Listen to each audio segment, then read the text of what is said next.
आत्मा नमस्ते. आत्मा नमस्ते. सगळ्यांना आत्मा नमस्ते. मॅडम आत्मा नमस्ते. तर सर्व नवीन सदस्य आहेत आणि द्वारकाताई आपल्यासोबत आलेले आहेत मावळे. ताई तुमचा परिचय द्या आणि सर्वांना तुम्हाला काय सांगायचंय तर आवर्जून सांगा. तुमचा ब्रह्मांडी मी ऊर्जेसोबतचा प्रवास मी कसा झाला? द्वारका जळगाव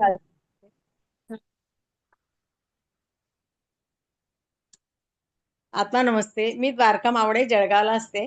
मी 15 ऑगस्ट पासून रेकी जॉईन केली त्या मॅडमकडे. माझी तिसरी लेवल आता 2 दिवसापूर्वी संपली. मला खूप म्हणजे ह्या 40-45 दिवसात खूप छान छान अनुभव आले. ते मला सगळ्यांना सांगायचे. ह्या रेकीमध्ये मी येण्याच्या आधी मॅडमांचे खूप व्हिडिओ असे ऐकत होती मोबाईलवरती, म्हणून मला त्यांचं खूप आवडलं की ह्या खूप समजून सांगतात. रेकीमधून काय काय आपल्याला फायदे होतात हे समजलं, म्हणून मी रेकी जॉईन केली. आणि छोटे मोठे प्रॉब्लेम असतात ते आपण सहज असं हिलिंग केल्याने आपण सोडवू शकतो, याचा आनंद. अजून आपली स्वतःची हेल्थ चांगली असते. परत आपण असं करू शकतो की आतापर्यंत मला एकही गोडी आजपर्यंत परमेश्वराच्या कृपेने नाही आहे.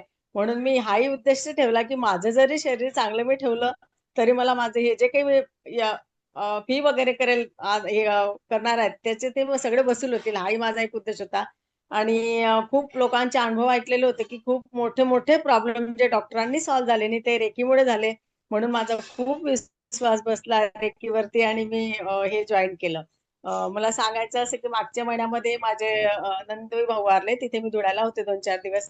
तर माझा अनुभव म्हणजे मी म्हणून सांगते तुम्हाला की मला खूप तेव्हापासून जास्त आत्मविश्वास वाढला रेकीवरती. असा की एक दिवस माझ्या नंदेचे रात्री खूप पोट दुखायला लागलं, त्यांना किडनी स्टोनचा त्रास झाला. इतकं त्यांना असं आयुर्वेदा 2-3 तास झाल्या. त्याच्यानंतर माझ्या बहिणीच्या मुलीने मला उठवलं की मावशी बघा त्यांना खूप त्रास होतोय, काही करता येते का, तुम्ही बघा की औषध माहितीये का ते सांगा. म्हणून मग मी उठले. मग तिला म्हटलं औषध तर काही मला लक्षात नाही, पण मी रेकी शिकते तर मी थोडी हिलिंग करून बघते त्यांना. तर मी खरोखर त्यांना थोडं असं त्या झोपलेल्या होत्या, त्यांच्या सोलार चक्रावर हात ठेवले, देवाला प्रार्थना केली, रेकीला प्रार्थना केली, शिंबॉल त्याच्यावरती टाकले. शिंबॉल घेतल्यावर परत मी त्यांना रेकी देत बसली. सोलार चक्र आणि स्वादिष्टान चक्र यांचं बॅलन्स आहे, तंदुरुस्त आहे, हे चांगल्या रीतीने काम करत आहे, अशा अफर्मेशन माझ्या मनात जशा आल्या तशा प्रमाणाने मला बुद्धी दिली तसं मी 10 मिनिटं करत बसली. त्याच्या थोड्या वेळाने त्यांना खरंच बरं वाटलं. मग मला ते ऐकून खूप बरं वाटलं.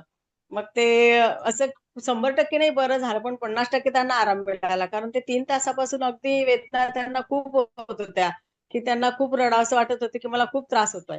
तर मला ते खूप छान वाटलं. अजून मग त्याच्या 2 दिवसानंतर माझ्या नंदेला थोडी कमरेमध्ये चमक भरली. त्यामुळे मला खोकला खोकला जरी आला तरी चमकमध्ये कमरेमध्ये कळ निघते वहिनी. म्हटलं थांबा. मग मी त्यांना थोडी रेकी दिली तर त्यांनाही एक 10 मिनिटात बरं वाटलं. मग मला तोही खूप वाटला आनंद. अरे वा, खूप छान. आता त्याच्यानंतर आता 2 दिवस आधीची गोष्ट, परवा माझ्या नाताला थोडं जेवण झाल्यानंतर थोडासा खेळला तो. मग थोडा वेळ म्हणजे माझं खूप पोट दुखते, खूप पोट दुखते आजी, खूप पोट दुखते. म्हटलं थांब. मग तो ऐकतो मी सेशन, मग आमची 3चीच बॅच होती. त्यामुळे मुलं बघतात की आजीचं रेकीचं काही क्लास चालू आहे. आजी मला कर ना तसं, तू करते काय करते ते शिकते तसं. म्हटलं बरं बस तू. मग मी त्यालाही रेकी दिली तर खरंच त्यालाही बरं वाटलं. मग तो म्हणे खूप छान वाटलं आजी, खरंच पोट एकदम गायब झालं दुखणं. म्हटलं मग माझ्या हातात जादू आहे. मग मला खूप आनंद वाटला तो. असे काही खूप छान अनुभव आहे रेकीमध्ये आहे. अ, तर म्हणजे मलाही असं वाटते, आणि हे रेकीमधून तर तुमचे अनुभव मॅडम मी खूप ऐकलेले, आणि याच्यातून जे काही तुमचे व्हिडिओ ऐकले त्याच्यामध्ये, पण मला ह्या बॅच शिकताना माझ्या लक्षात हे आलं की तुमच्या नेचरमध्ये असं हे आलं की अरे म्हणजे आमच्या बॅचमध्ये ज्या स्वाती सत्याल होत्या, त्यांच्या मिस्टरांचा ऍक्सिडेंट झाला आता मागच्या महिन्यामध्ये, आजच्या 15 दिवसापूर्वी. तर तुम्ही त्यांची इतकी सखोल चौकशी केली, कोणी एक नाटलगही करणार नाही, इतकं मला म्हणजे खूप भरभरून आणि खूप भारी वाटलं की अरे बाबा, इतक्या आत्मीयतेने हा इतका यांचा विचारपूस करता की ताई तुमची परिस्थिती कशी आहे, परिस्थिती सुद्धा त्यांची जाणून घेतली तुम्ही. मग त्यांनी जे काही सगळं सत्य सांगितलं तुम्हाला, त्याच्यावरून तुम्हाला त्यांची दया येऊन म्हणजे तुम्ही एवढंही म्हणजे बाहेर एक देण्याची भावना, की त्यांना तुम्ही सुचवलं की इकडून तिकडून मदत आहे, त्यामुळे हो आम्हाला मदत वगैरे करताय आम्ही तसे. पण तुम्ही सगळ्या ग्रुपमध्ये आतापर्यंत ज्याही लोकांना तुम्ही शिकवलं आतापर्यंत, तुमचे इतके इतके म्हणजे मला वाटते माझ्या अनुभवानुसार 3-4 हजार स्टुडंट तर तुमचे असावे माझ्या माहितीनं. म्हणजे इतके आता याच्यात तुमच्या दीड महिन्याच्या प्रवासात मी तुमच्या सोबत आहे, त्याच्यामधून इतक्या लोकांपर्यंत तुम्ही त्यांचे मेसेज पाठवले. आणि ते मला खूप भारी वाटलं, की तुम्ही सांगल्यामुळे त्यांनी तुमच्या शब्दाला आणि इतकं म्हणजे की प्रत्येक मला वाटतं प्रत्येक बॅचमधून कोणी ना कोणी काही ना काही थोडी फुलाची पाकळीची मदत केली त्यांना.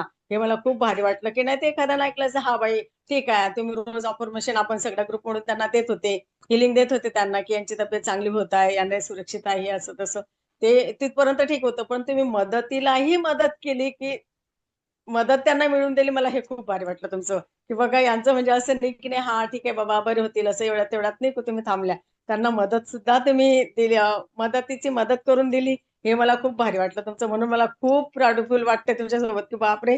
खरंच यांचं असं नाही ते का ना हां, आहे आपल्या क्लासमधली ही बाई शिकते आहे, असू द्या, करा असं तसं होईल बरं म्हणून एवढ्यात तुम्ही थांबल्या नाही. त्यांना मदत केली. मला तर खूप भारी वाटलं तुमचं.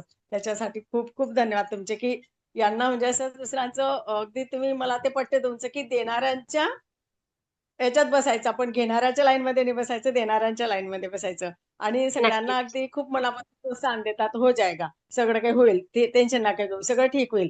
सगळं काही चांगलं होईल. सगळं काही चांगलं होईल. अफर्मेशन चांगलं देत राहा. याच्यानेच अर्ध्या माणसाला विश्वास बसतो आणि त्याचे अर्धे प्रॉब्लेम सॉल्व्ह होतात मला असं वाटते. म्हणून मला खूप भारी वाटते मॅडम असं की खूप छान आहे. तुमचं शिकवणं ते आणि परत एवढंच की याच्यामध्ये खूप प्रॅक्टिस करावी लागेल. म्हणजे प्रॅक्टिस तुम्ही शिकवल्यानंतर मेहनत आम्हाला घ्यायची आहे.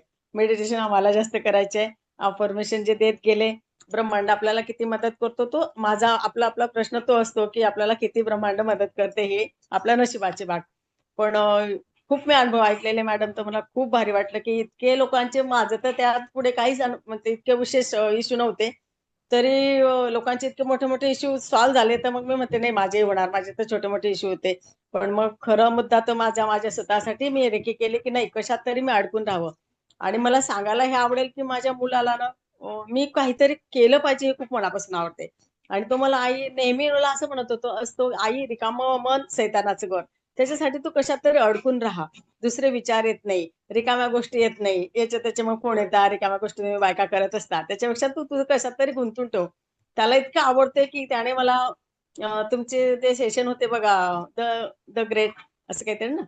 ते होते ना. कृतज्ञतेची तसं जादू. त्याने हां, जादूचे सेशनही होते आणि ते ग्रेट असं काहीतरी होतं एक अजून पुस्तक. तर त्याने मला एक अजून जन्मापासून मृत्यूपर्यंत असं काही एक पुस्तक आणून दिलं, की त्याच्यात परत-परत जन्म होत राहतात. तर आई तू काहीतरी वाचत राहा. म्हणजे त्याला खूप आवड आहे. "तू आई तू काय करायचं तुला सांग मी देतो पैसे." असंही करत राहतो तो मला. आणि म्हणून मग तोही मला काहीतरी असं मधून-मधून बोलत राहतो ना, मग मला आवडते, की नाही आई शिक. काहीतरी चांगलं शिकलं पाहिजे. शिकायला वेळ म्हणजे शिकायला वय लागत नसते. मी त्याला नेहमी म्हणते, "अरे बाबा जाऊ दे आता मला काय करायचं आता झालं माझं वय नको नातवंड झालंय झालं." "नाही आई शिक, चांगलं असते, मन फ्रेश असते, माइंड फ्रेश असतो काही शिकलं तर." म्हणून मी भाग्यवान आहात. त्याच्यामुळे पण तुम्ही हं, भाग्यवान खूप आहात, की तुमचा मुलगा तुम्हाला अप्रिशिएट करतो. पण तर हं. द्वारकाताई रेकीला यायच्या अगोदर आणि रेकीच्या नंतर काय बदल वाटतो स्वतःमध्ये?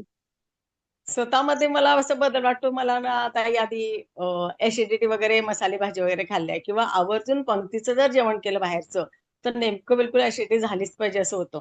पण आता रेकीत आल्यापासून मला नाही होत ॲसिडिटी वगैरे तसं. तो एक प्रॉब्लेम माझा सॉल्व्ह झाला आणि मी मांडी मारून 1 तास बसत म्हणजे 20 मिनिटंही बसत नव्हती. पण आता 1 तास बसते. कधीतरी थोडा पाय दुखून येतो, पण खूप छान फील होते स्वतःला.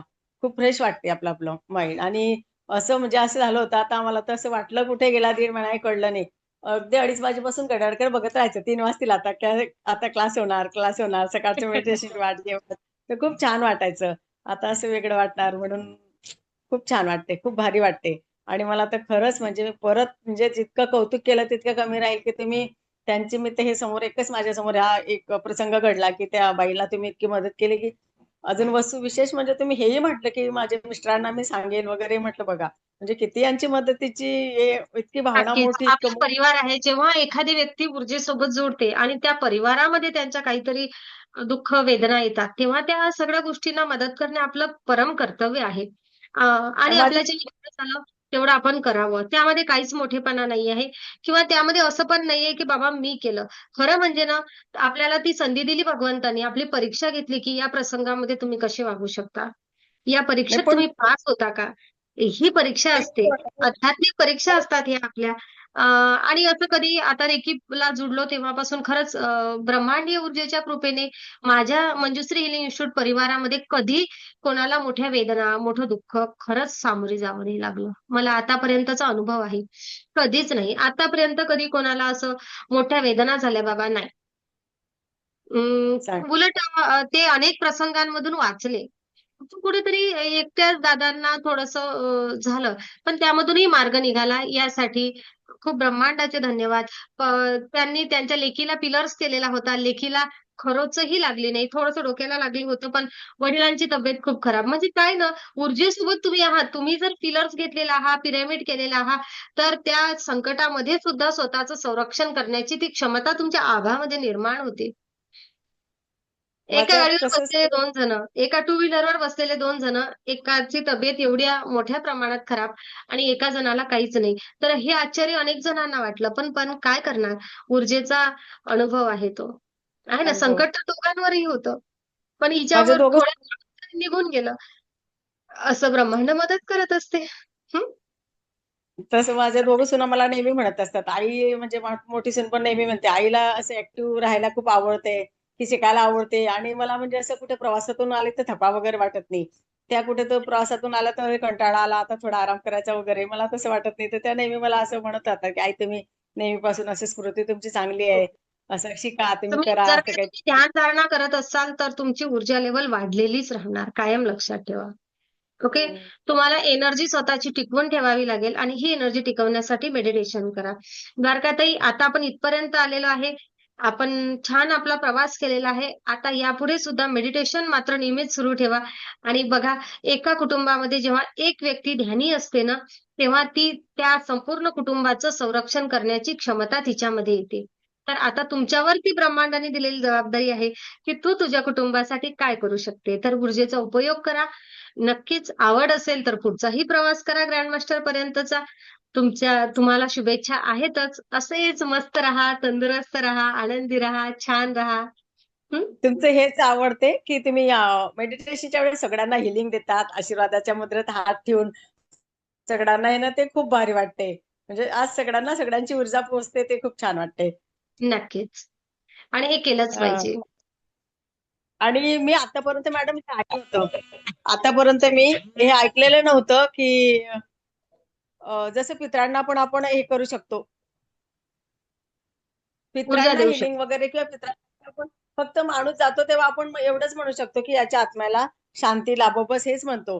बाकी हे तुम्ही जे हिलिंग घेतली पितृपक्षामध्ये, जे मेडिटेशन घेतले आणि पितरांसाठी जे प्रार्थना केल्या त्या खूप भारी होत्या मॅडम. मी पहिल्यांदा म्हणजे माझं 57 वर्षाचं वय झालं. आतापर्यंत मी ऐकलेलं नव्हतं असं. खरंच नाही ऐकलं होतं. मला खूप असं वाटतं, की याच्या आधी मला रेकी म्हणून काय हे शब्द माहिती नव्हते. आपल्या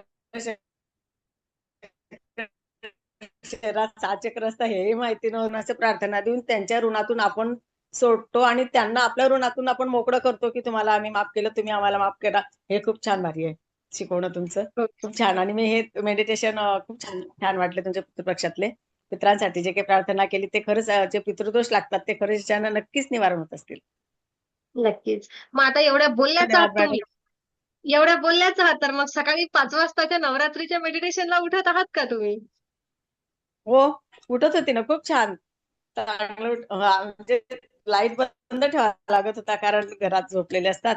त्याच्यामुळे म्हणून मी दिसली नसेल तर मला रोज केलं मॅडम मी ते पण खूप छान भारी वाटले नवरात्रीचे 9 दिवसाचे मेडिटेशन. खूप तुम्हाला छान. प्रत्येक दिवसाची देवांची ऊर्जा वेगवेगळी वेगवेगळे जाणवली का? वेगवेगळी थोडं 1-2 दिवस मला जाणवली मॅडम, 1-2 दिवस नाही जाणवली. असं बरं. कुठेतरी मन हे असं एक मला ते पण विचारायचं की मला एकाग्र मन अजून पक्क कसं होईल माझं असं. होईल, होईल, कुठेतरी होईल. विचार हळू-हळू होईल. एका नक्कीच होणार. मन काहीतरी विचार करायला लागून जाते तसं मेडिटेशन करताना वेगळे विचारायला लागून जातात. सगळ्यांनाच तसं असं. होत असते. हळू-हळू आपण एका मार्गावर येत असतो. हळू-हळू सगळ्या गोष्टी होतात.